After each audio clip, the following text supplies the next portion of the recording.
కానీ ఆ పనులను వదులుకొని ఈ సిబిఐటి కాలేజీకి రావడం జరిగింది. వచ్చి మేము ఎంతసేపు కూర్చున్నా కానీ కూడా మేము లోపలికి మా కార్డు పెట్టి పంపించినా కానీ కూడా మాకు రెస్పాన్స్ చేయలేదు. ఫోన్లు చేసినా కానీ రెస్పాన్స్ చేయలేదు. ఒక నువ్వు సస్పెన్షన్ ఎట్లా చేస్తారు? ఒక 6 మందిని సస్పెన్షన్ ఎట్లా చేస్తారు?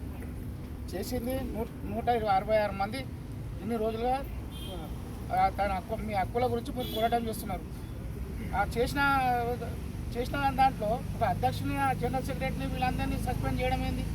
చేసింది అందరే కదా, చేసి అందరినీ సస్పెండ్ చేయాలి. లేకపోతే చేయొద్దు. ఇంక్రిమెంట్ వాళ్ళ మీ హక్కుల గురించి పోరాటం చేస్తున్నప్పుడు హక్కుల గురించి మీరు మీ హక్కులు మీకు కల్పిస్తే మీరు ఎందుకు ధర్నాలు చేస్తారు? మీ హక్కులే అడుగుతున్నారు కదా మీరు.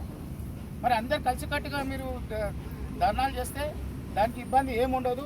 మీరు ఒకరి కష్టం ఒక నిష్ఠూరం అనుకుంటాం, వాళ్ళకి వచ్చింది వాళ్ళు పోతే పోని అని అనుకోకుండా మీరు ఎప్పుడే కానీ ఏ ధర్నాలైనా ఏ దీక్షలైనా మనకు హక్కుల గురించి మనం చేస్తాం. కాబట్టి మీ హక్కుల గురించి మీకు పోరాటం చేయండి. మీ హక్కుల గురించి నేను ఎంఆర్పిఎస్ ఆధ్వర్యంలో ప్రతి విషయానికి మేము మీకు అండగా ఉంటాం, ఖచ్చితంగా అండగా ఉంటాము.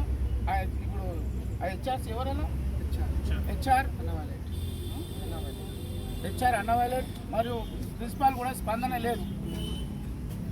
సుభాష్ ఆయన ప్రెసిడెంట్ సుభాష్ కూడా ఆయన కూడా ఫోన్ చేస్తే ఆయన కూడా సానుకూలంగా లేడు.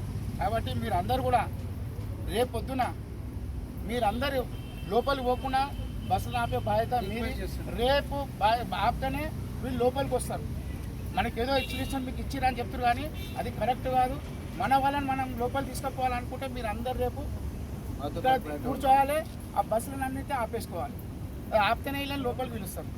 లేకపోతే పిలువరు. రేపు ఈయనకైనట్టు ఎక్స్ప్రెషన్ ఇవ్వమంటారు కానీ రేపు వీళ్ళు ఇచ్చినాక కూడా రేపు మీ అందరు కూడా అదే పరిస్థితి ఉంటుంది. మిమ్మల్ని కూడా సస్పెండ్ చేసే ఉద్దేశంతో చేస్తారు ఖచ్చితంగా.